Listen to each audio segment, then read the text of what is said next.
vamos a tener una sesión, yo creo, bien buena del estudio del Nuevo Testamento. Así que eso es lo que vamos a empezar. Ya habíamos hablado un poquito de lo que se iba a tratar.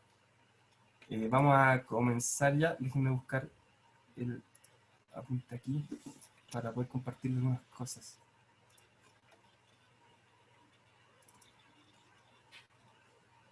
Ya, estábamos hablando entonces de que teníamos el Drive, ahora tenemos el grupo de WhatsApp y además se están cargando las sesiones a un canal de YouTube.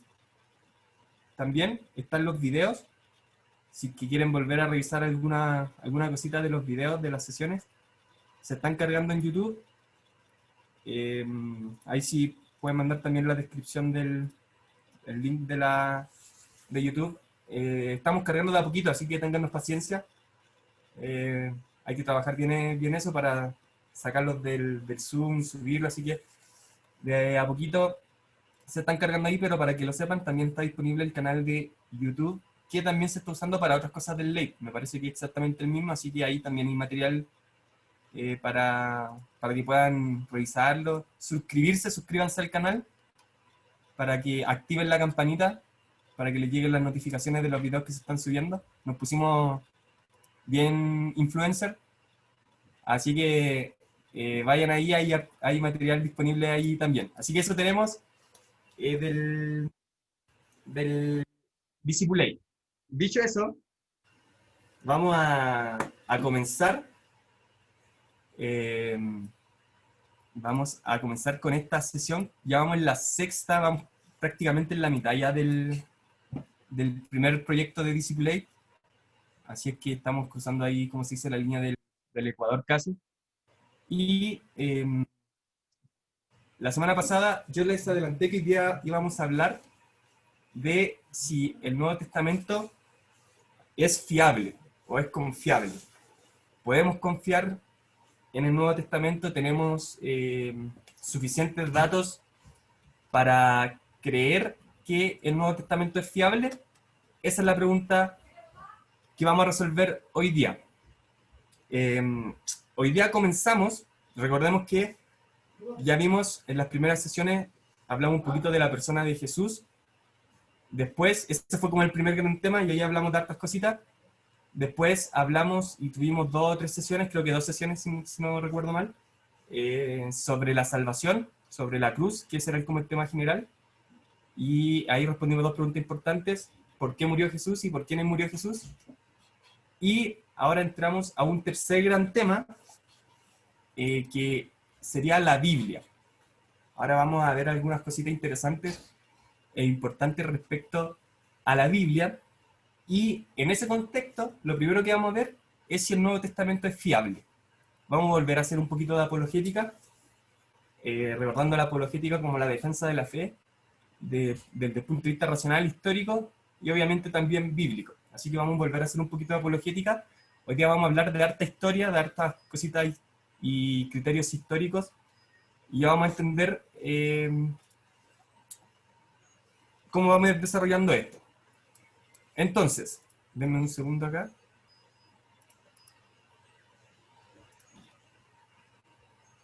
Ok, ya. Lo primero que quiero dejarle claro, para ustedes que están escuchando, para los que van a ver después el video, y para los que van a ver el apunte, es que voy a empezar basándome leyendo un texto allí en Juan, en el Evangelio de Juan, capítulo 20. Juan 20, versículos 30 y 31, para explicar una cuestión previa, para que después los hermanos más espirituales no me tilden de hombre de poca fe ni esas cosas. Voy a hacer esta anotación inmediatamente para que no generemos ningún tipo de problema. Entonces, Juan capítulo 20, versículos 30 y 31, en la versión Reina Valera 1960 dice: hizo además Jesús muchas otras señales en presencia de los discípulos, las cuales no están escritas en este libro, pero estas, es decir, las que se escribieron, las que quedaron registradas, se han escrito para que creáis que Jesús es el Cristo, el Hijo de Dios, y además para que creyendo tengan vida en su nombre. Es decir, Juan está diciendo que él registró varias cosas, pero que además de esas cosas, hubieron muchas que no quedaron registradas. Pero que las que quedaron registradas se seleccionaron con el fin de que nosotros creyéramos que Jesucristo es el Hijo de Dios, y para que además, creyendo en Él, tuviéramos vida a través de Él, vida en su nombre. ¿Por qué elegí este texto? Este texto que a mí me gusta mucho de Juan, pero lo elegí porque vamos a tener de base, sí, lo primero que vamos a tener de base es que nos estamos poniendo en duda la veracidad de la Biblia. En ningún caso vamos a poner en duda la veracidad de la Biblia, ya que creemos por fe. Solamente vamos a analizar criterios históricos que se le aplican a documentos históricos. Es decir, lo que les quiero señalar es que independiente de que no tengamos ninguna otra herramienta que nos permita comprobar la veracidad de lo que está escrito en la Biblia, por fe creemos y no necesitamos de nada más. Entonces quiero dejar claro eso. Por fe podemos creer en la Biblia, nos basta con la fe, pero además ahora vamos a entender que además si nosotros aplicamos algunos criterios históricos, criterios de historicidad, nos vamos a dar cuenta que el Nuevo Testamento tiene muchos factores a favor para creer que lo que está escrito allí es veraz y es altamente probable que haya ocurrido desde el punto de vista histórico. Repito, por fe nosotros creemos que lo que está registrado es real, ocurrió, pero además nos vamos a dar cuenta que tenemos algunos otros elementos que nos van a permitir confirmar esto que ya creemos por fe. Y nos enfocaremos, como le estaba diciendo, en criterios de historicidad, lo que también se denomina un poquito crítica textual, que nos ayudarán a determinar si el Nuevo Testamento, este documento, es confiable o verídico. Si los hechos registrados en él son confiables o son verídicos. Acá vamos a hablar de algunos criterios quizás un poquito complicados de repente de entender, pero la idea es que podamos entenderlo, tratar de entenderlo al máximo, que si hay alguna duda la pongan en el chat o activen el micrófono y pregunten, porque es un poquito denso los criterios que vamos a estudiar y quiero tratar de ser lo más simple posible. Yo lo traté de reducir a una simplicidad para una sesión de Disciplate, pero si ustedes se ponen a estudiar van a encontrar documentos larguísimos de cada uno de los puntos que vamos a ver. Entonces, si tienen dudas, si hay algo medio extraño que no se entiende, me avisan y lo retomamos para reforzar ese tema. Y aquí yo les voy a compartir un poquito de esto para que se puedan orientar.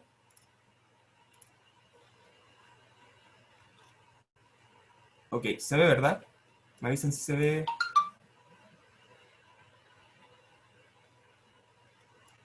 ¿Sí lo ven? Ya. Sí, sí se ve. Gracias. Aquí estamos. Criterios de historicidad. Estos criterios de historicidad se le aplican a documentos históricos, a textos históricos. Y en general estos criterios se van a clasificar en dos grupos importantes, que es lo que está señalado ahí. El primer grupo, que son los criterios fundamentales o primarios, y un segundo grupo, que sería el criterio secundario, derivado o del estilo de Jesús.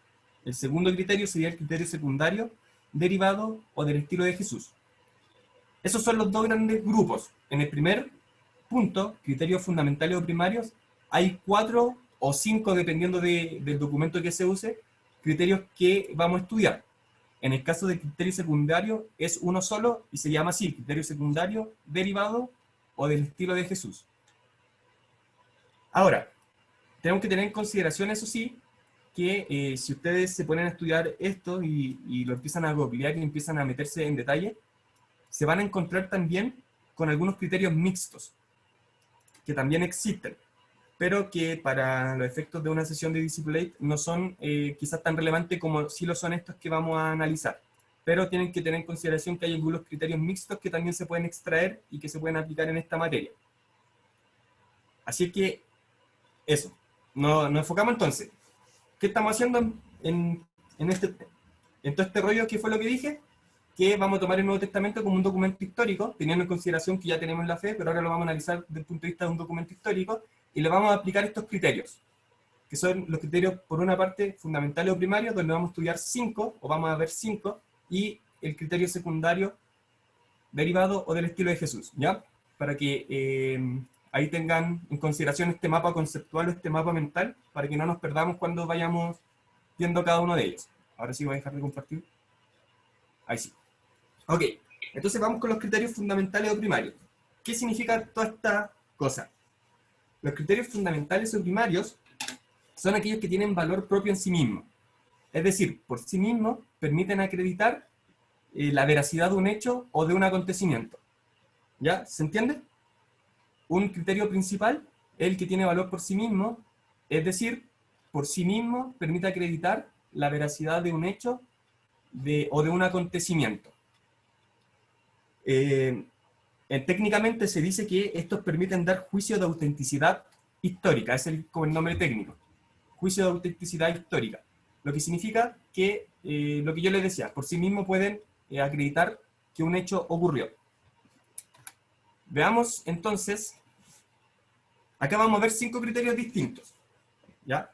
5 criterios distintos. Si tienen el material que se subió, lo pueden chequear ahí igual, y si no, vayan anotándolo y después lo comparan para ver, para que tengan un panorama general correcto. El primer criterio que vamos a ver se llama criterio del testimonio múltiple. Entonces, lo voy a dejar acá escrito en el chat.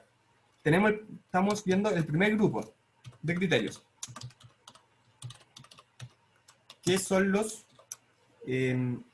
principales o primarios, fundamentales o primarios. Voy a tirar acá.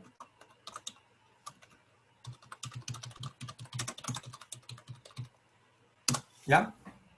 Primer grupo de criterios que son los fundamentales o primarios. Dentro de este grupo, el primer criterio que vamos a ver se llama del testimonio múltiple. ¿Ya? Del testimonio múltiple. ¿Qué significa esto? El criterio del testimonio múltiple nos va a señalar que un dato, un acontecimiento bíblico, se va a considerar auténtico cuando se da testimonio de él en todas las fuentes de los evangelios, llámese Mateo, Marcos, Lucas, Juan, o incluso en otros documentos que componen el Nuevo Testamento, tales como, por ejemplo, el libro de Hechos, las cartas paulinas, que tienen referencias importantes de repente a ciertas situaciones históricas. Entonces, el criterio del testimonio múltiple significa que el dato bíblico va a ser veraz o va a ser auténtico si se da testimonio de él en todos los evangelios y además o en documentos del Nuevo Testamento, en otros documentos del Nuevo Testamento.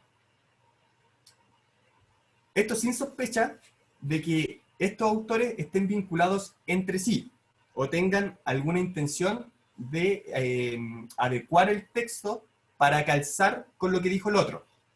¿Ok? Acá es importante señalar que muchas veces nos vamos a encontrar con algunos relatos bíblicos que van a tener aparentes contradicciones, pero que si uno después lo empieza a estudiar se va a dar cuenta que esas contradicciones, como yo le dije, son aparentes. ¿Por qué digo esto?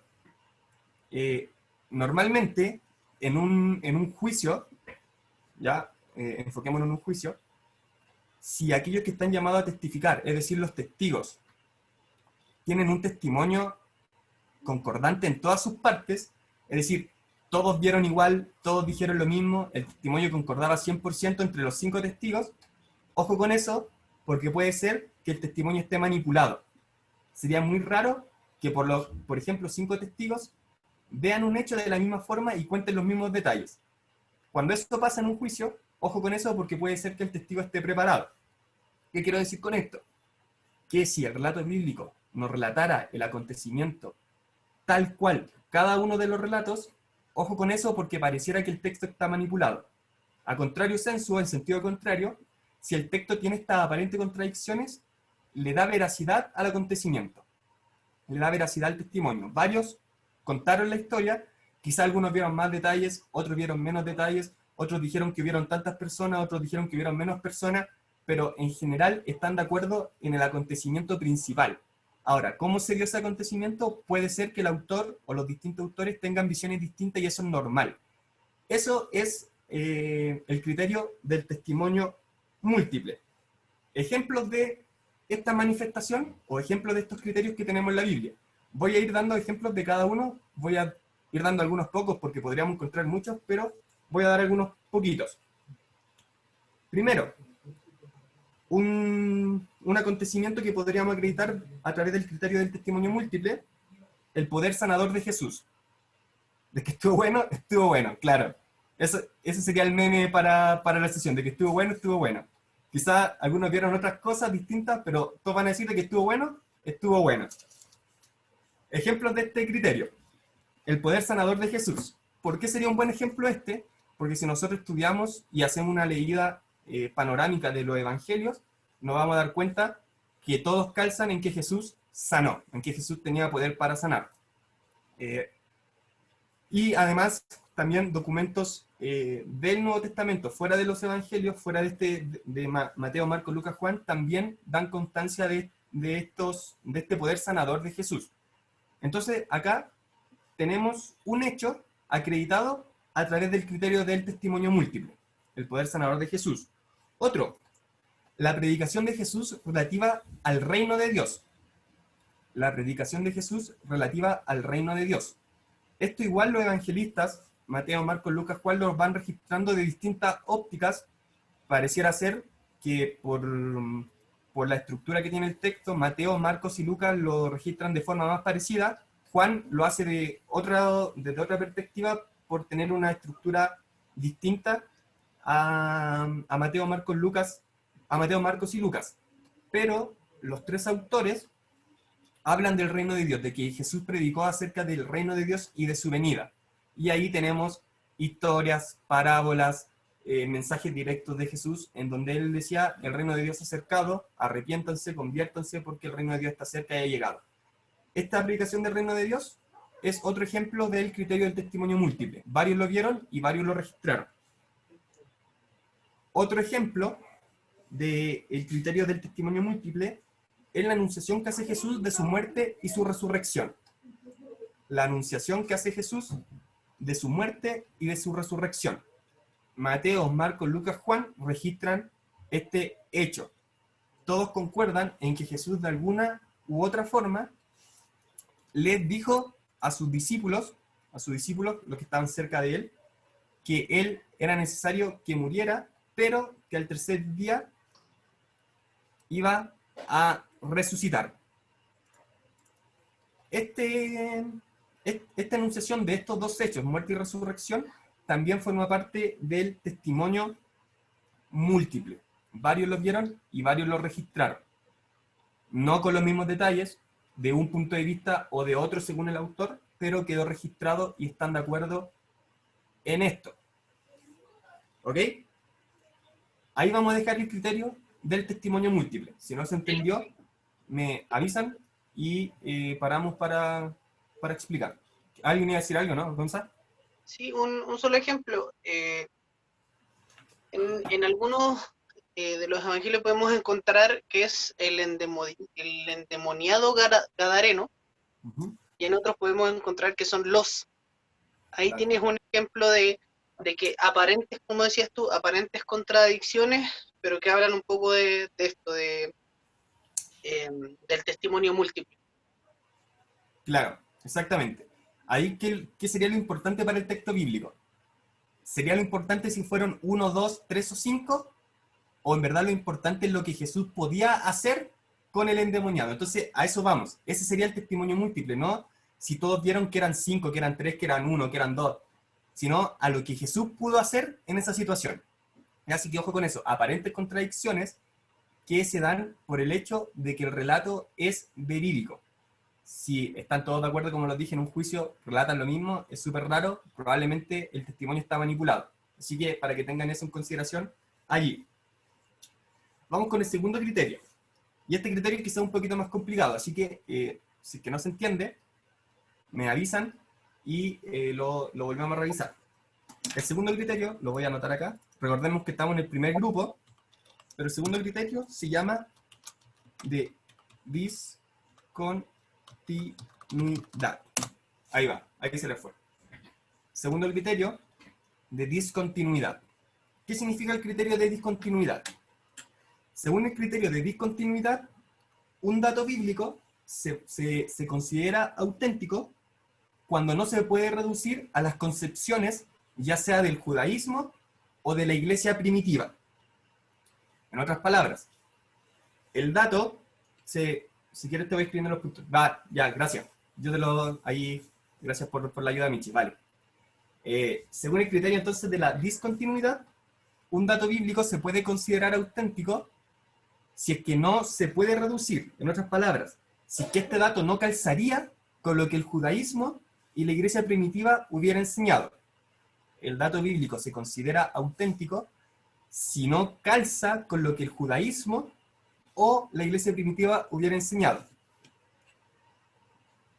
¿Qué ejemplos podemos tener en este criterio?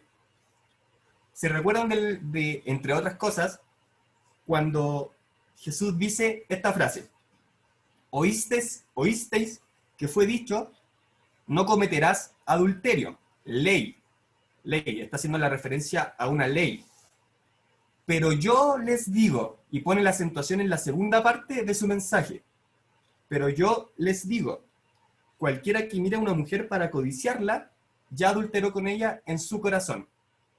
Repito, oísteis que fue dicho, no cometerás adulterio.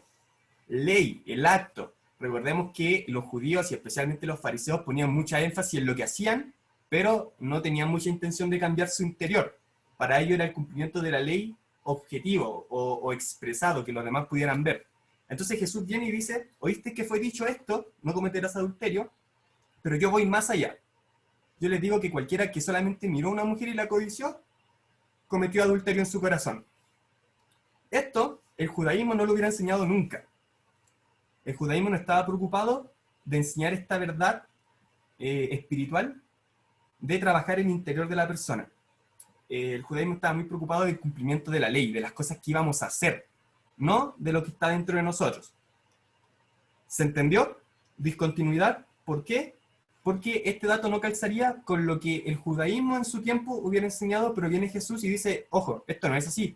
Ustedes escucharon que dijeron esto, pero yo les digo que ahora es así. Y viene, algunos dicen que como que, bueno, podría ser, yo estoy un poquito, tengo esta percepción. Muchas veces se dice que Jesús vino a hacernos más fácil la vida cristiana, pero en algunos casos pareciera que Jesús vino a elevar el nivel moral del humano. Y este es un ejemplo claro.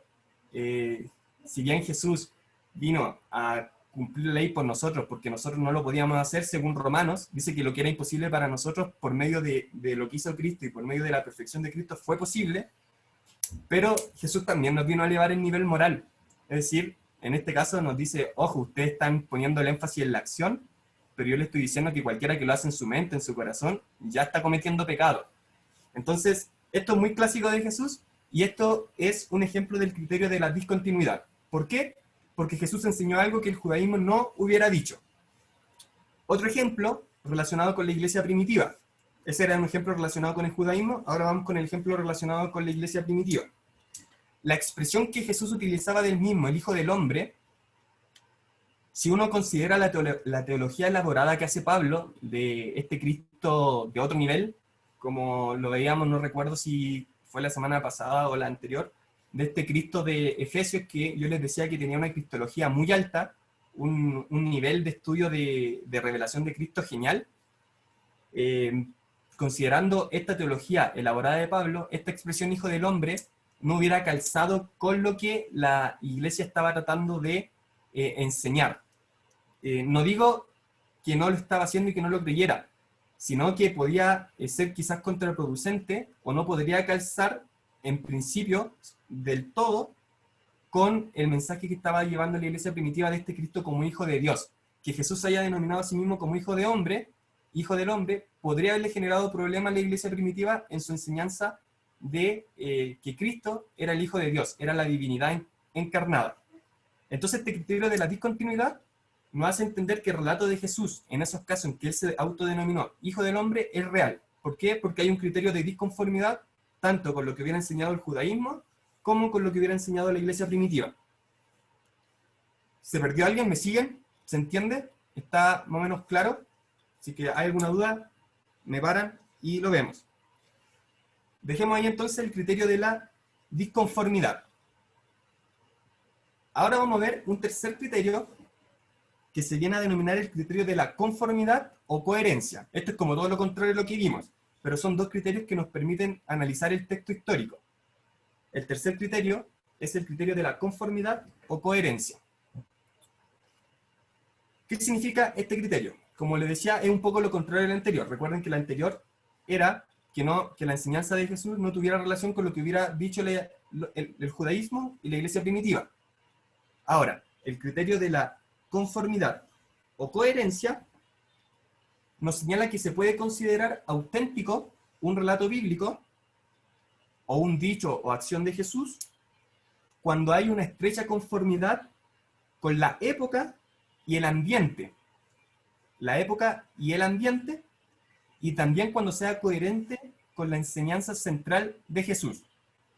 Repito, el criterio de la conformidad o coherencia nos va a señalar que un relato bíblico va a ser auténtico cuando está estrechamente relacionado o cuando tiene relación estrecha con el ambiente de la época, con la cultura de la época y también con la enseñanza.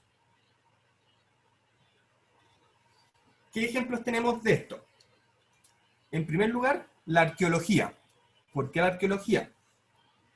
Porque la arqueología ha confirmado algunas situaciones geográficas que la Biblia describe. Es decir, el relato bíblico tiene conformidad con la época y el ambiente. ¿Ya? ¿Cuál es este ejemplo? Uno de los más clásicos que podemos encontrar. El ejemplo del estanque de Betesda. ¿Se acuerdan del estanque de Betesda? Donde sana Jesús a un paralítico. Y hay una historia ahí súper interesante respecto a la sanidad del paralítico. Fuera de la enseñanza central de ese pasaje, hay un dato histórico geográfico súper importante, ya que se dice, el Evangelio de Juan detalla que este estanque estaba rodeado por 5 pórticos. 5 pórticos. Lo interesante es que años más adelante, muchos años después, los arqueólogos llegaron a este lugar y descubrieron que este estanque existió y que efectivamente estaba rodeado por 5 pórticos. Este dato arqueológico vino a confirmar un relato bíblico del Evangelio de Juan y podemos entender que el relato bíblico es coherente con el ambiente y con la época, con la geografía del lugar. Esto obviamente respalda este criterio y es un criterio que nos permite determinar que el relato bíblico es real, es verídico. Y un segundo ejemplo, que ya lo vimos también en otro criterio, es la enseñanza de Jesús sobre el reino de Dios. Es decir, el relato bíblico es auténtico cuando tiene estrecha relación con la enseñanza central de Jesús, que fue la venida del reino. Si uno analiza especialmente el Evangelio de Mateo, Jesús habló mucho del Evangelio del reino, de la llegada del reino. En verdad en todos los evangelios, pero me parece a mí que en Mateo esta enseñanza del reino de Dios está en todo su esplendor. Así que cuando el relato bíblico avala o le da sustento, coincide con la enseñanza central de Jesús, el relato bíblico se considera auténtico. ¿Hello? Sí, vale. Sí, que por ahí pudiese sonar así como contradictorio el tema el criterio de disconformidad o en cuanto al criterio de conformidad.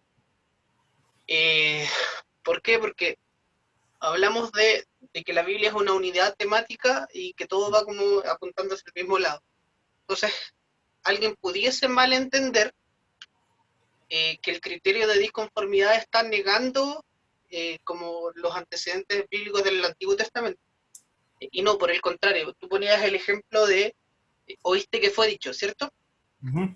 El tema ahí es súper bonito porque lo que está diciendo cuando dice oíste que fue dicho es, ojo, poner oído, es porque es algo hablado. Se está refiriendo a la Mishnah, que es la ley oral, la reinterpretación de las escrituras. O sea que no está Jesús contradiciendo el mensaje de los profetas, ni está contradiciendo la ley de Moisés, sino que está haciendo una corrección. Está diciendo lo que la Biblia realmente dice no es esto. Quizás tu cultura, tu religión lo dice, pero lo que realmente está diciendo Dios es esto. Y ahí va un poco el tema del relato de la conformidad, perdón, el criterio de la conformidad. Ponías como ejemplo Mateo. Mateo no usa la palabra Dios, no dice el reino de Dios, lo que dice el reino de los cielos. Y eso va justamente muy conforme a la cultura judía. ¿Por qué? Porque ellos no podían usar la palabra Dios, porque lo tenían así, casi como una prohibición. En Mateo vas a escuchar que dice constantemente el reino de los cielos. Claro, en el resto de los evangelios, como el público objetivo es distinto, no son los judíos, vas a ver el reino de los cielos. Pero justamente coincide con lo que estás diciendo, o sea, dependiendo del ambiente, va a usar cierto tipo de palabras o cosas así. Sí, totalmente de acuerdo.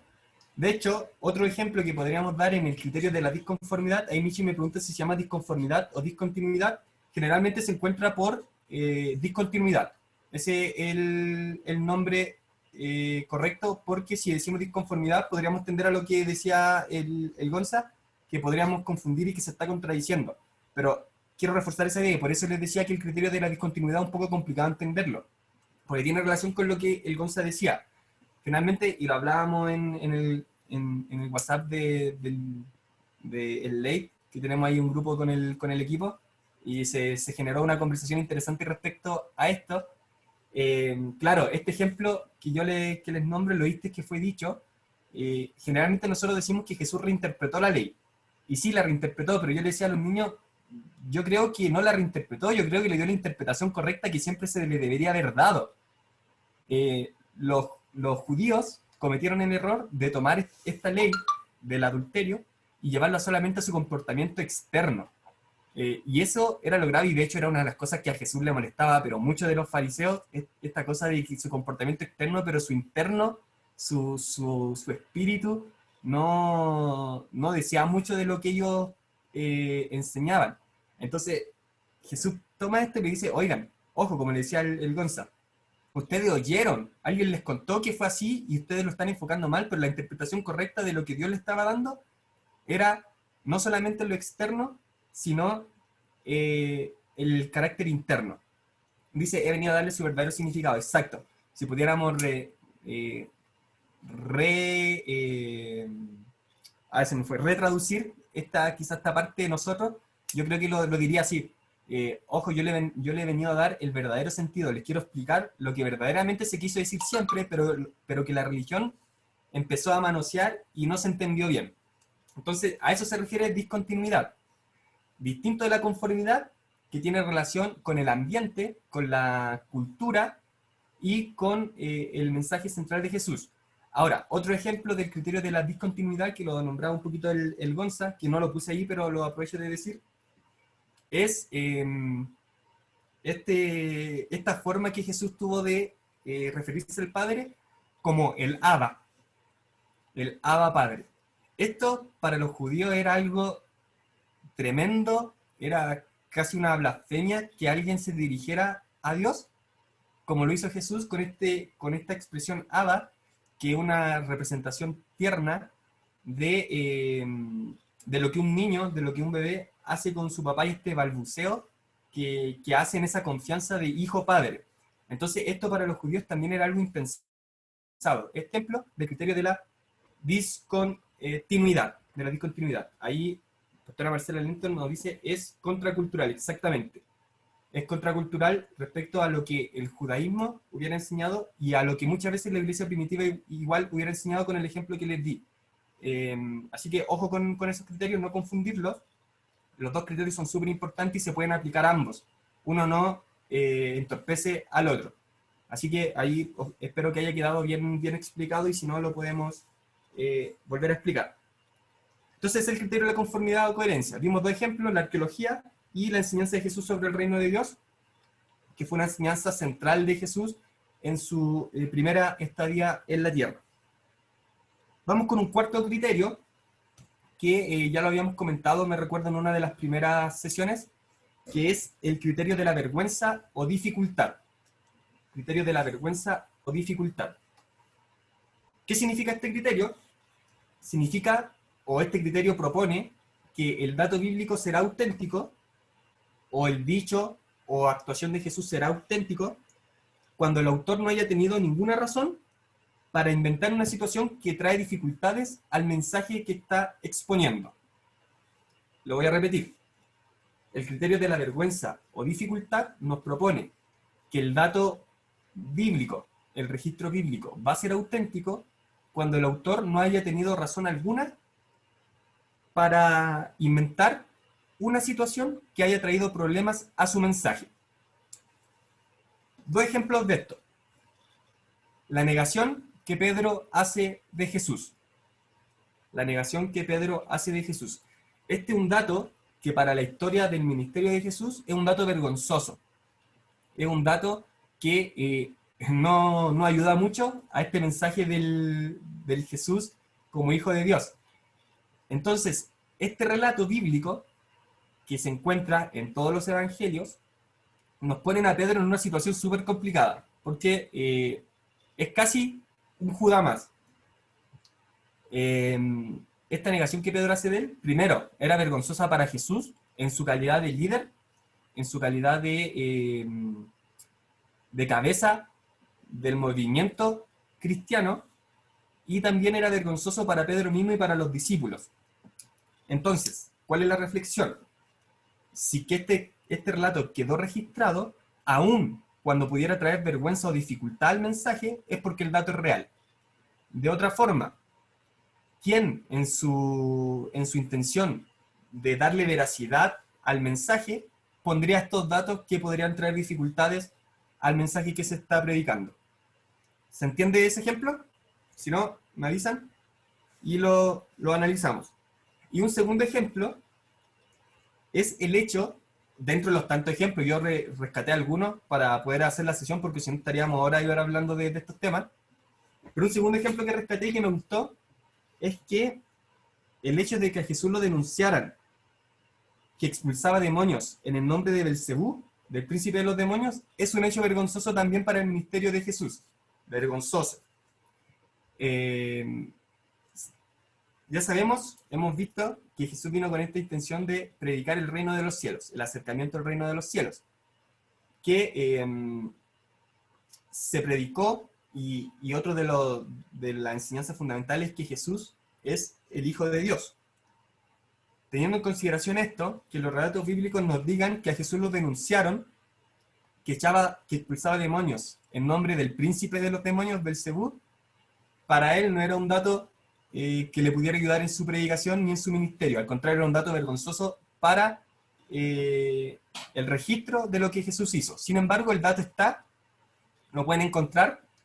Me olvidé de poner la cita acá, si alguien la tiene a mano por ahí, la puede mandar por el chat o decirla, pero es textual esto, se dijo, y los relatos bíblicos registran que a lo menos en una ocasión lo denunciaron a Jesús por expulsar demonios en nombre de Belcebú. Este dato, entonces, estos dos datos son vergonzosos o dificultosos para la expansión del mensaje. Si están allí registrados, si están allí puestos, si quedaron disponibles, es porque el relato bíblico es veraz, es real. ¿Cómo vamos hasta ahí? ¿Bien? ¿Sí? ¿Bien? Vamos con el quinto. Ahí está, Mateo 12, Alicia, lo vamos a leer para que nos quede clarito. Más los fariseos, o de nuevo los fariseos, si a donde pasaba algo malo, estaban los fariseos. Clásico. Dice entonces, pero los fariseos, al oírlo, decían, este no echa fuera a los demonios, sino por Belcebú, príncipe de los demonios. Rica la acusación que le hicieron a Jesús. Una cosa poca para tratar de desestabilizar el mensaje. Bueno, Lucas 11:15 también, vamos a verlo.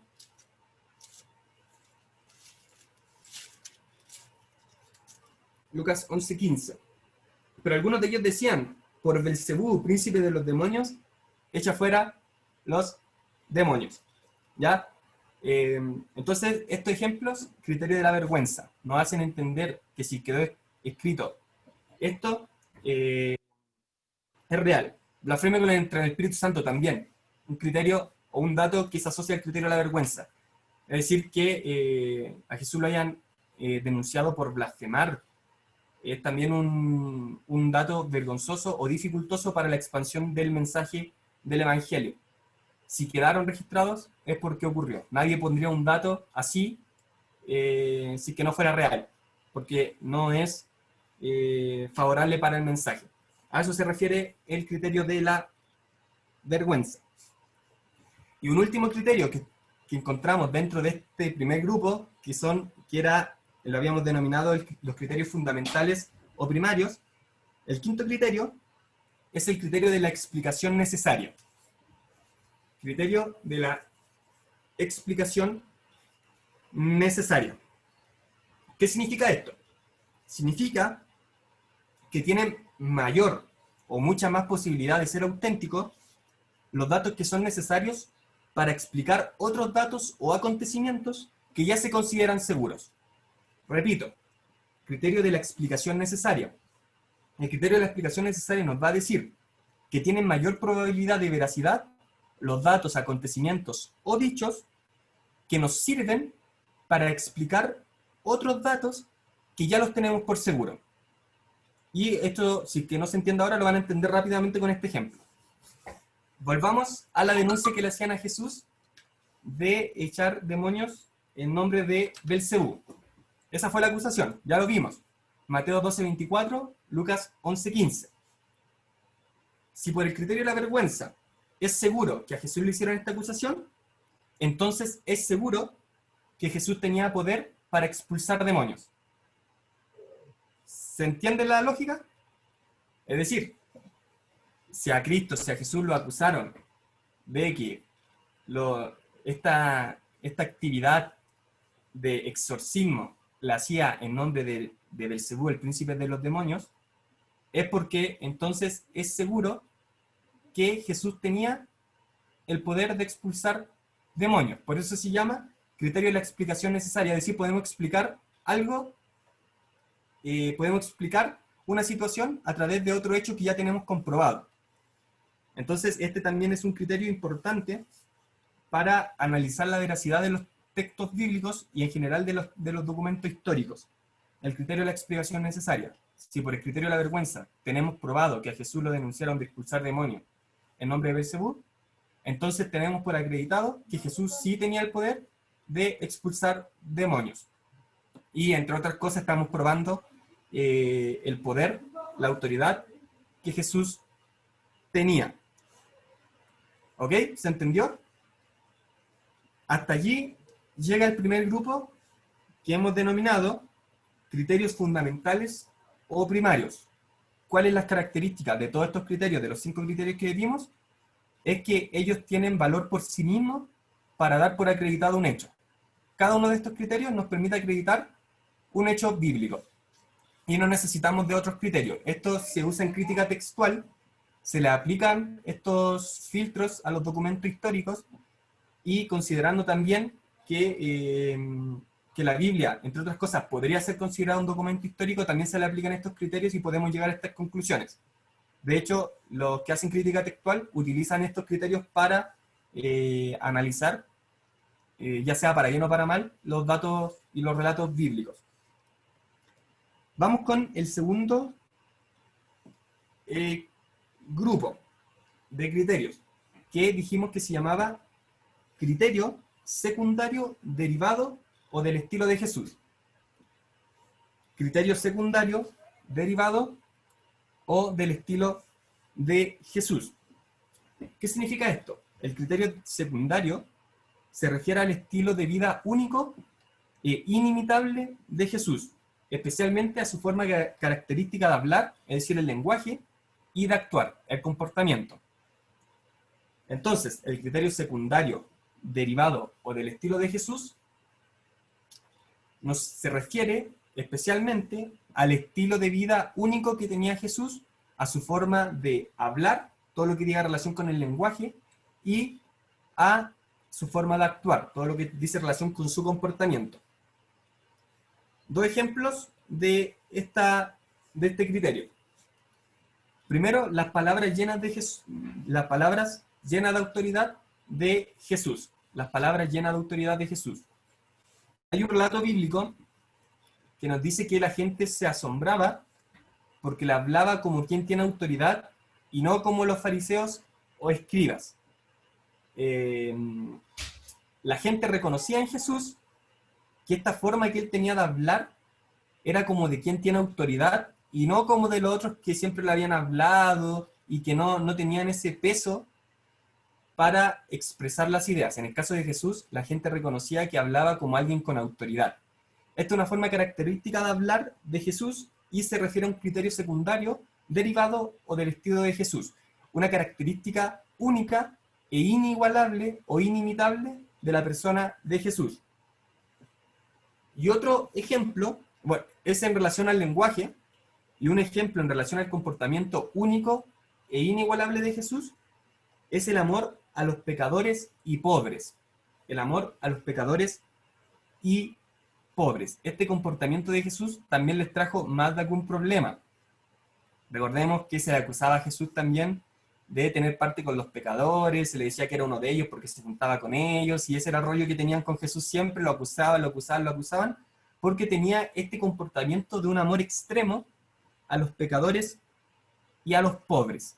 Un comportamiento que era inigualable, nadie más lo podía hacer de la forma que lo hizo Jesús porque se refiere a su comportamiento único. ¿Qué nos dicen estos dos ejemplos? O este criterio nos señala que si encontramos relatos bíblicos que cumplan con estos parámetros que hemos señalado, tanto el lenguaje como el comportamiento, y nos digan que hay un comportamiento y un lenguaje único, el relato bíblico es real, y en relación a Jesús, el relato bíblico es veraz respecto de lo que dice de la persona de Jesús. Es un criterio secundario y se refiere específicamente al estilo de vida que llevaba Jesús. ¿Cómo vamos hasta ahí? ¿Se entiende la lógica de la explicación? Hasta ahí entonces nosotros hemos visto, ya para comenzar a cerrar, hemos visto entonces que especialmente el Nuevo Testamento, nos estamos enfocando ahora en el Nuevo Testamento, y los relatos bíblicos contenidos en el Nuevo Testamento, de acuerdo a los criterios que hemos analizado, sí nos permiten señalar desde el punto de vista histórico que el relato es confiable. En crítica textual, o si lo pudiéramos llamar así, alguien que no es derechamente cristiano, lo expresaría de esta forma. Diría que el relato bíblico es altamente probable que haya ocurrido. No nos afirmaría que ocurrió. Lo que nos diría en relación a estos criterios es que el relato bíblico es muy probable, es altamente probable que haya ocurrido. Y hasta ahí llegaría, en crítica textual, aplicando los criterios históricos. ¿Nosotros qué estamos haciendo? ¿Y cuál es el sentido de esta sesión? Es poder darle más contenido a lo que yo dije al principio. A nosotros como cristianos nos basta la fe. La fe para nosotros es suficiente para pesar el relato bíblico. Si nosotros no tuviéramos a disposición estos criterios, o incluso estos criterios fueran desfavorables para el análisis de los relatos bíblicos, por la fe creeríamos que es real. Por la fe. Por eso yo insistí al principio de que acá nosotros tenemos como primer fundamento la fe. Pero lo interesante es que al estudiar estos criterios, al pesar el relato bíblico como un documento histórico, también los entendidos y aquellos que se dedican a la crítica textual han llegado a la conclusión de que el relato bíblico es altamente probable de que haya ocurrido así. Es decir, tiene un grado de veracidad alto. Y acá quiero enlazar con un concepto que no sé si han escuchado ustedes, que se usa mucho en derecho y especialmente en los juicios en materia penal. Se dice algo así como se condena al acusado por el delito de cualquier cosa, más allá de toda duda razonable. Más allá de toda duda razonable. ¿Por qué se utiliza esta expresión, más allá de toda duda razonable? Porque en el proceso el derecho tiene entendido y el derecho está consciente de que siempre van a haber algunos aspectos que quizás no van a estar seguros de que ocurrieron, o que quizás no se pudieron probar en todo su esplendor. Eso siempre va a pasar. ¿Por qué? Porque estamos reconstruyendo la historia en base a testimonios, lo que yo le explicaba un poquito al principio. Los testigos nos van a decir muchas cosas, van a coincidir en el punto principal, pero lo externo lo pueden haber visto de diferentes formas. Entonces, este vacío que le queda a un juez, especialmente en materia penal, cuando tiene que dictar la sentencia y condenar a aquel que ha cometido un delito, lo lleva a esta expresión. Se condena más allá de todo duda razonable porque se entiende que hay ciertos aspectos que no se pudieron acreditar o que quizás no hay suficientes pruebas para tenerlos por totalmente acreditados. ¿Por qué digo esto? Porque con la crítica textual que hacen los críticos en esta materia, llegan más o menos a esa conclusión. Dicen, el relato bíblico es altamente probable, lo que equivaldría casi a poder dictar una sentencia definitiva, una sentencia condenatoria en contra de un acusado por un delito, más allá de toda duda razonable. En conclusión, podemos entender que el relato bíblico es tan perfecto o es tan completo, tan exacto, que aún para la crítica textual y aún para la historia, el documento es altamente fiable, dejando de lado, en el caso de ellos, la fe, pasándolo por estos filtros que son únicamente históricos o que son fundamentalmente históricos. Para ellos el documento es altamente confiable. Le dan un grado de confiabilidad al documento de alto grado. Además, teniendo en consideración la fecha en que se escribieron los relatos bíblicos, que también lo hemos hablado en otras sesiones, me parece, en algunos casos de 30 años después de la muerte y resurrección de Cristo, estamos hablando aproximadamente de los relatos bíblicos del año 60, 70 y de ahí en adelante hasta los años 100, 120, eso en historia antigua es nada, es la vuelta de la esquina. Cuando tenemos que analizar desde el punto de vista histórico documentos antiguos, nos podemos encontrar que hay documentos que en la historia se consideran verídicos, que tienen una distancia de fechas desde la ocurrencia del hecho de siglos y se consideran verídicos. En el caso de la Biblia, estamos hablando de distancias de 30, 60, como mucho, un siglo. Entonces este dato es importante históricamente porque el relato, mientras más cerca está del acontecimiento, más verídico es. Más verídico es. Voy a dar algunos ejemplos para terminar. Nos vamos a enfocar en los 4 evangelios. Ya acá tengo mi Biblia de estudio yo, la que les mostré hace unos días atrás. Y vamos a ir chequeando esta información. Vamos a comenzar por Mateo, vamos a ir en orden de los evangelios. Mateo, fecha de escritura, entre el 50 y el 80 después de Cristo. Es decir, quizás pudiera ser, en el mejor de los casos, 20 años después de la resurrección de Jesús. 20 años después de la resurrección de Jesús. Súper cerca a la fecha. Un documento sumamente confiable en cuanto a la distancia del acontecimiento y de la redacción. Eso ocurre con Mateo. Vamos con Marcos.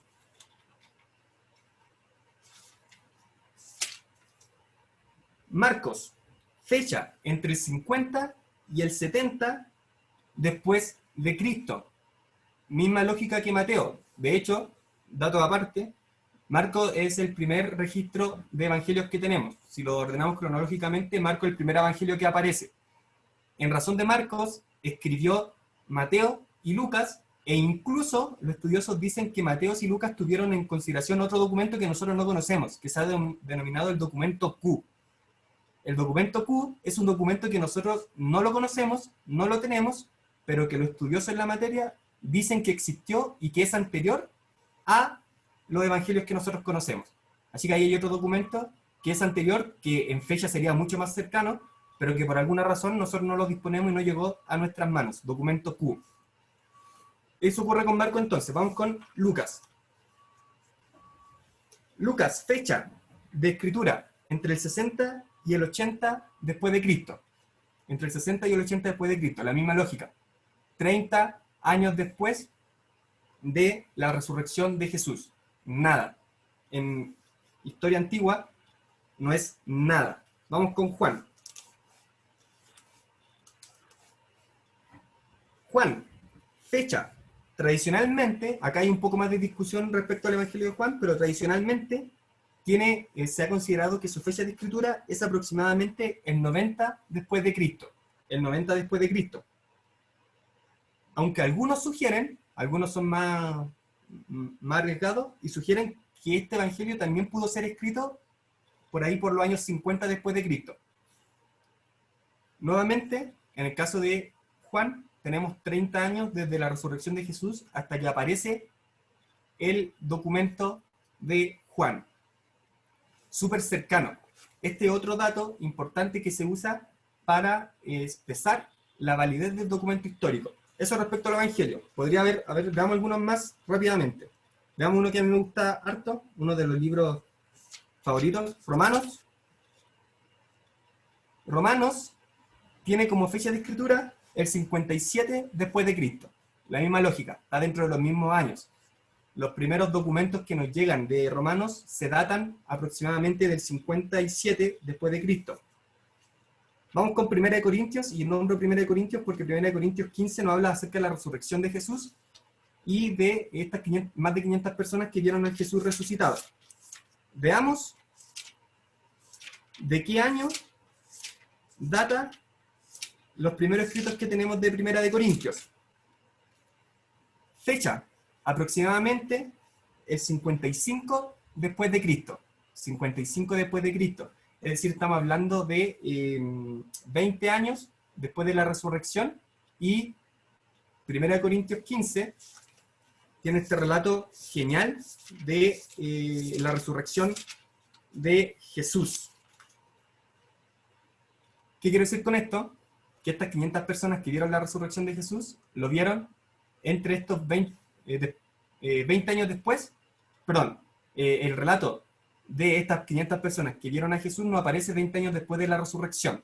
Eso quiere decir que el registro de ellos, obviamente, es cercano, y lógicamente por el tema de la resurrección y ascensión de Jesús, es cercano al hecho de la resurrección. En conclusión, porque podríamos seguir con todos los documentos, con todos los libros del Nuevo Testamento, tenemos evidencias históricas de sobra,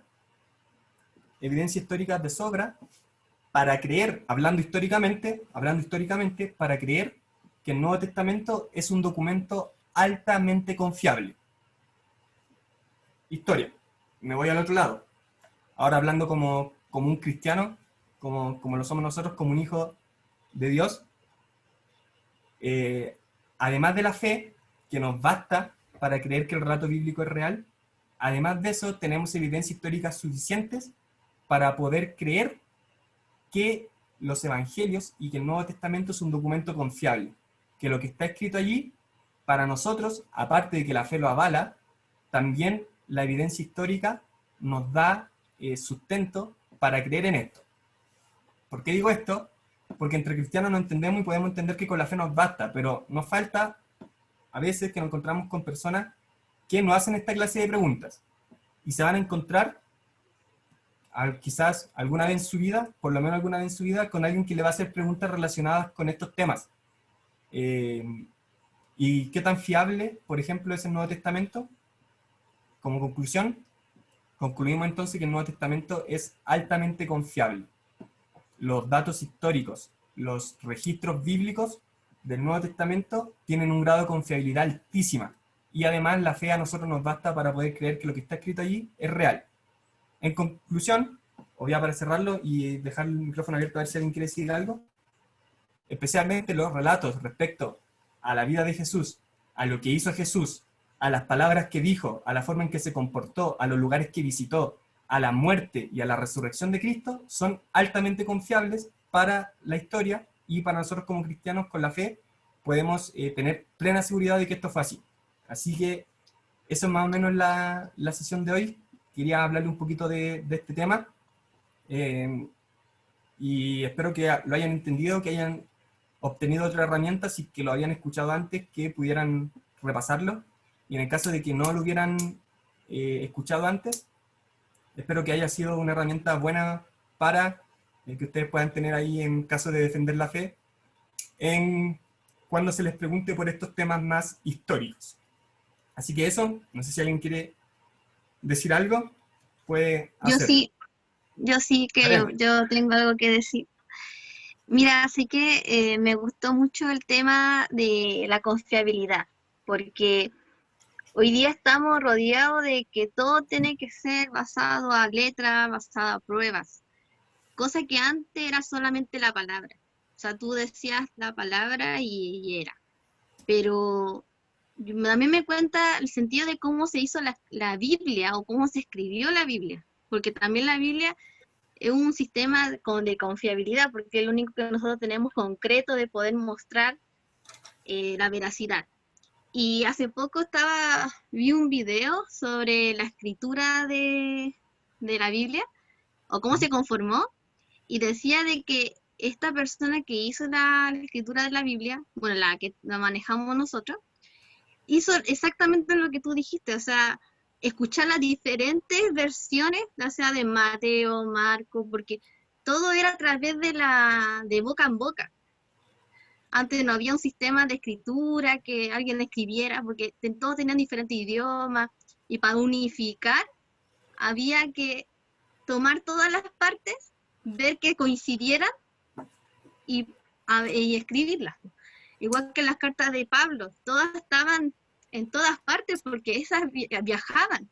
Entonces, como esas cartas viajaban a diferentes lugares, esas cartas de cierta forma como que se perdían o se pasaban boca a boca. Entonces, me encuentra sentido de que la persona que hizo eso también, ese trabajo, también hizo esa unificación de unir toda la información y llegar a una veracidad, porque todos hablan de una cosa y siempre terminan hablando de lo mismo. No sé si me explico, pero es como me da sentido a lo que tú me hablas. Sí, se entiende completamente. Claro, volvemos al mismo tema.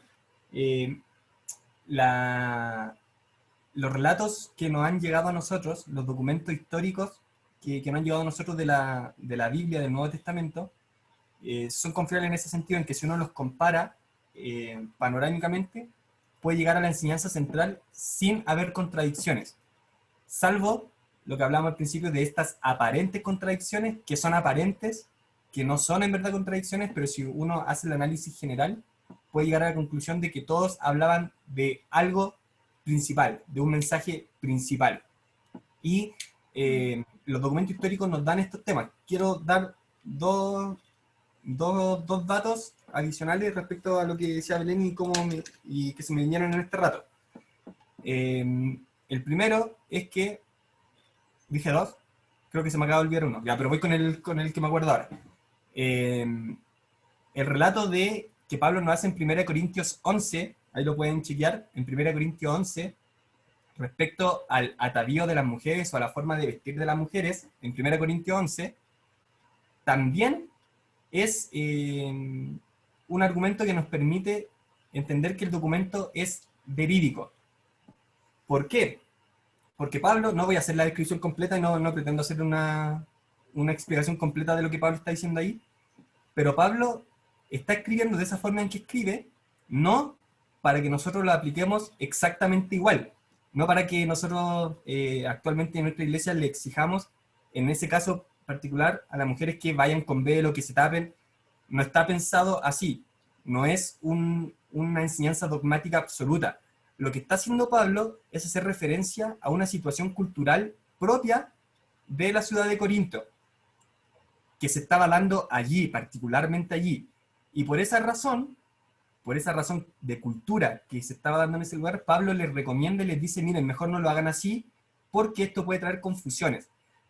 ¿A qué voy con esto? A que esta congruencia que tiene el relato de Pablo en 1 Corintios 11 con la cultura propia de la ciudad de Corinto es perfecto. Es una descripción que ustedes pueden encontrar en libros de historia de la cultura de la ciudad de Corinto. Entonces, acá otra vez tenemos este criterio, como lo veíamos, de la conformidad o coherencia que se relaciona con el ambiente, con la cultura. Pablo relata esta situación que se está viviendo allí y podemos entender entonces que el documento de 1 Corintios, específicamente el capítulo 11 que nos habla de este tema, es un relato confiable y verídico, porque está haciendo una referencia perfecta a la cultura de ese momento. Entonces, y así tenemos textos para regodearnos y podríamos hacer eso con todo el Nuevo Testamento. Y me acordé de la otra. Se dice, al final lo que ocurrió con los documentos bíblicos fue tan potente, esto se esparció, como decimos nosotros en el dicho, esto se vendió como pan caliente. Fue tan explosivo la proliferación del mensaje de salvación a través de los documentos históricos, que se dice, los estudiosos dicen que se podría reconstruir el Nuevo Testamento solo con referencias que otros hicieron del Nuevo Testamento. Es decir, nosotros sabemos, y si no lo profundizamos acá, que en el principio ellos no tenían la Biblia como nosotros la teníamos, sino que eran cartas que se iban traspasando y que, oye, préstame esta carta, yo te mando esta, y así se fue dando la proliferación de los documentos bíblicos. En esta proliferación se dice que cuando la carta llegaba a una iglesia, la iglesia tomaba la carta y, como ya no la iban a tener disponible quizá en cuánto tiempo más, la transcribían, hacían una transcripción de las cosas importantes. Se dice que con solamente estas transcripciones que se hicieron de los documentos que le llegaron a la iglesia, se podría reconstruir todo el Nuevo Testamento y solo nos faltarían algo así como 11 versículos del Nuevo Testamento. Entonces, la proliferación, la forma en que se divulgó el mensaje de salvación a través de los documentos del Nuevo Testamento fue tan potente, impactó tanto en las iglesias, que ellos podrían, y que nosotros podríamos reconstruir solo con anotaciones y transcripciones adicionales todo el Nuevo Testamento y nos faltarían algo así como 11 versículos. Es decir, la nada misma. Podríamos, sin tener documentos históricos originales, no quiero decir originales porque es muy probable que los documentos originales nunca hayan llegado a nosotros y se hayan destruido antes. Pero sí tenemos documentos cercanos que están datados en estas fechas que hemos visto y que nos hacen pensar que el movimiento espiritual que hubo detrás del cristianismo y que hay detrás del cristianismo hoy en día es tan potente que permitió esto, que permite que tengamos estos documentos a la mano y que podamos ir reconstruyendo incluso sin haber tenido los primeros documentos que nos llegaron. Entonces, a lo que voy es que podríamos decir, como dice ahí en Timoteo, voy a chequearla, en 2 Timoteo 3, 16, toda la escritura es inspirada por Dios, y ahí sigue el listado, y útil para enseñar, para redarguir, para instruir, y es así. Podemos darnos cuenta al final, después del análisis de todo esto, que detrás de la redacción de los documentos bíblicos hay una guianza del espíritu total, porque todo cuadra, y todo tiene relación, y nada sobra, ni nada se contrapone a las enseñanzas. Entonces, impresionante cómo, por lo menos a mí me apasiona harto este tema de cómo llegaron los documentos a nosotros, de cómo se fueron replicando, de los análisis que podemos hacer de las fechas de redacción de los documentos, es increíble. Así que si lo pueden revisar en detalle, háganlo, revísenlo, hay suficiente información disponible en internet, hay de artículos súper buenos, comparen, léanlos, y para que profundicen en este tema. Como les dije, este es un resumen así súper rápido de los criterios, pero podríamos estar harto tiempo en esto. ¿Alguien más quiere decir algo? Listo. Dale. Última intervención, perdónenme que intervenga tanto. Al final dijiste un versículo que es súper capital, como dice mi pastor. Toda la escritura es inspirada por Dios. Cuando dice inspirada es soplada. Hay que tener mucho ojo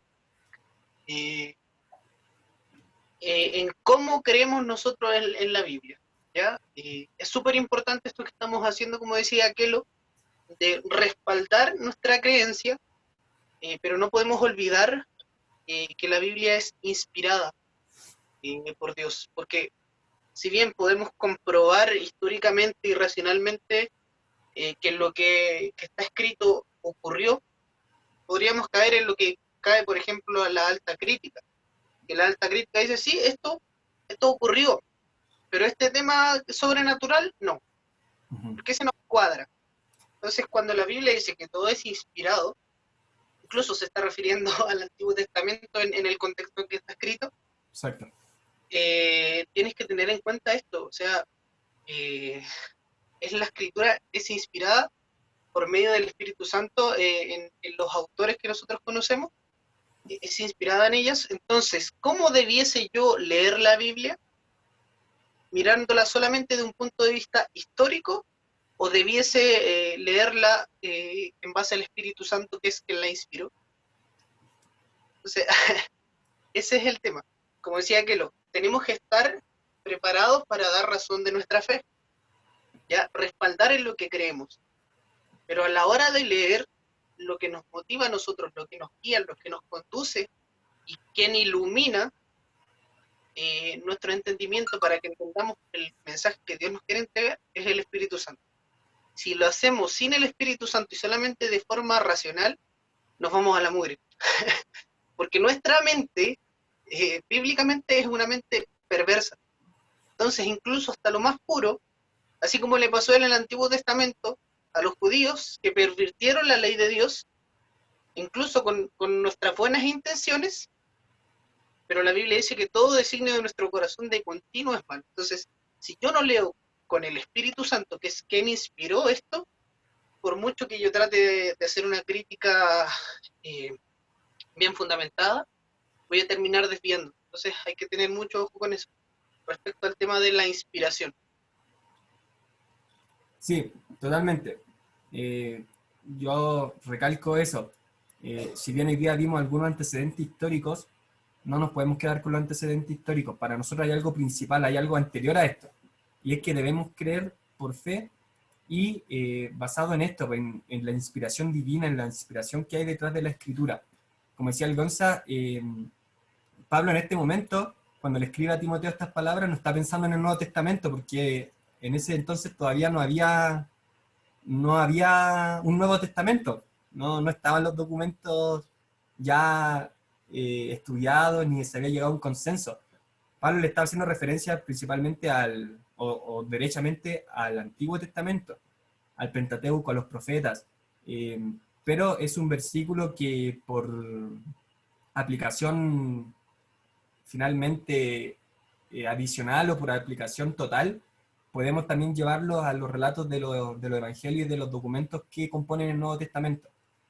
Todo lo que quedó registrado allí está inspirado por el Espíritu Santo, y reitero lo que leíamos en Juan al principio, en Juan capítulo 20, que lo voy a leer de nuevo para que quede totalmente claro. Ya les dije que es un texto que me gusta mucho. Y San Juan capítulo 20 nos dice que, déjenme leerlo textual, 20, 30 y 31, hizo además Jesús muchas otras cosas en presencia de los discípulos, las cuales no quedaron escritas en este libro, las cuales no quedaron escritas, en este caso, en el Evangelio de Juan, pero también nosotros lo aplicamos a toda la Escritura y en todo el Evangelio. Hay cosas, y muchas, que no quedaron registradas ni en Mateo, ni en Marcos, ni en Lucas, ni en Juan. Pero lo interesante de los relatos bíblicos es lo que sigue después. Pero estas, es decir, las que quedaron escritas tanto en Juan principalmente, que es lo que Juan está explicando, como también en los evangelios y en los hechos y también en las demás cartas, estas se registraron para que ustedes crean que Cristo es el Hijo de Dios. Y para que creyendo en Él, tengan vida. Entonces esto es fundamental. Los relatos bíblicos no se nos escribieron para que nosotros pudiéramos sacar principalmente algunas conclusiones históricas, o pudiéramos decir, en verdad la época era así, o en verdad esto calza con la cultura de la época. No.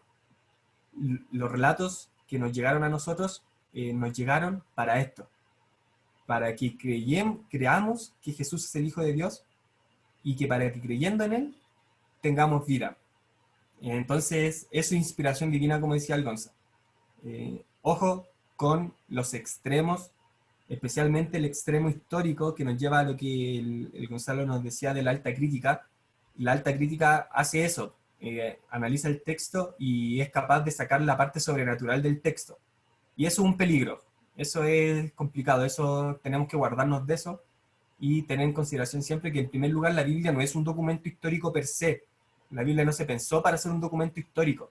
La Biblia se pensó para explayar el mensaje de salvación, para que creamos en Cristo. Luego, que tiene consideración histórica, que tiene referencias culturales, sí, todo lo demás, pero no es su primer objetivo. La Biblia es el mensaje de Dios para el hombre y relata lo que Cristo vino a hacer y que es finalmente entregarnos vida eterna por medio de su sacrificio, de su muerte y de su resurrección. Así que utilicemos estas herramientas de buena forma, no nos compliquemos ni nos afanemos en la parte histórica, estudiémosla, sí, estudiémosla. Analicémosla en detalle, sí, pero no olvidemos que necesitamos de la guianza de su espíritu para que podamos entender lo que está escrito y para que al final la Biblia nos transforme, si esa es la idea, si finalmente la Biblia la leemos y no nos transforma a nosotros, no tiene sentido. Así que eso les dejo yo como cosa final. No sé si alguien más quiere agregar algo para que lo haga antes de terminar la sesión. Ahí puede hacerlo. Recuerden que está el WhatsApp que creó el Gonzalo hoy día, así que cualquier cosa pregunten, vamos a estar ahí atentos igual a cosas que se hayan hablado específicamente en esta sesión de Discipulate. Para las demás cosas están los demás medios, pero para cosas que nosotros hemos visto, quizás dudas que le queden o consulta, quieran compartir algo, háganlo ahí, sería genial para nosotros poder retroalimentar. Dicho eso, como les dije al principio, entramos a la sesión del estudio de la Biblia y la próxima sesión vamos a hablar un poquito de las divisiones de la Biblia, cómo está conformada, y vamos a intentar, no vamos a intentar, lo vamos a hacer, pero si no lo alcanzamos a hacer la próxima semana, también vamos a hablar un poquito de cómo se formó el canon, ya cómo llegamos a tener los documentos que hoy día tenemos, los libros que hoy día tenemos. Si no alcanzamos a verlo en la sesión siguiente, en la que vamos a analizar específicamente las divisiones de la Biblia y cómo se va estructurando la Biblia, lo vamos a dejar para la siguiente sesión y ahí vamos a hablar un poquito de los criterios que se tuvieron en consideración para decirle sí a un libro y para decirle no a otro libro y cómo finalmente quedó, se recogieron todos estos libros que nosotros tenemos hoy día. Y ahí yo creo que vamos a hacer referencia igual a un poquito a los documentos apócrifos o a los libros apócrifos. También vamos a hacer referencia en esa parte cuando hablemos del canon para que sepamos qué significa, por qué existen y para que también aprendamos, de repente esos documentos apócrifos igual nos sirven para algunas cosas. Obviamente no están dentro del canon, pero podrían servir eventualmente para algunas cosas, así que eso es interesante. Así que eso sería por hoy. Gracias por la conexión. Espero que le haya servido, que haya quedado claro. ¿Dudas? Como les dije al WhatsApp, los que no están en el grupo y quieren estar, dejen su número. Claro, los que no están en el grupo y quieren estar, dejen su número. Igual el link para entrar al grupo de WhatsApp está en la biografía del Late, en caso de... Ok, sí, está ahí también, entonces lo pueden encontrar para entrar al grupo de WhatsApp. Sí, así que eso, lo animo a que puedan conectarse de nuevo la siguiente semana. Vamos a estar hablando de estos temas, estamos ahora analizándolo o estudiando un poquito ya lo que es la Biblia. Así que se viene bueno, después tenemos otras sesiones interesantes. Así que gracias por la conexión y si tienen dudas, les repito, no duden, valga la redundancia, en hacerlas llegar. Así que gracias por la conexión, que descansen. Buenas noches para todos. Estamos en contacto. Y vamos a terminar orando, así como siempre lo hacemos para cerrar la sesión. Gracias a todos por la conexión. Insisto, si esto ha sido de bendición para ustedes y creen que puede ser de bendición para otros, inviten a que se conecten. Nosotros con el equipo generalmente estamos mandando invitaciones personales creo que todos lo estamos haciendo así. Estamos enviando a cada una de nuestros contactos la invitación. Así que si esto está haciendo bendición, háganlo correr. Y cualquier cosa, hay algunos videos ya cargados en YouTube y vamos a tratar de cargar los que faltan rápidamente. Así que vamos a orar para terminar. Señor, te agradecemos en esta noche. Ya ha avanzado un poquito la hora. Pero gracias porque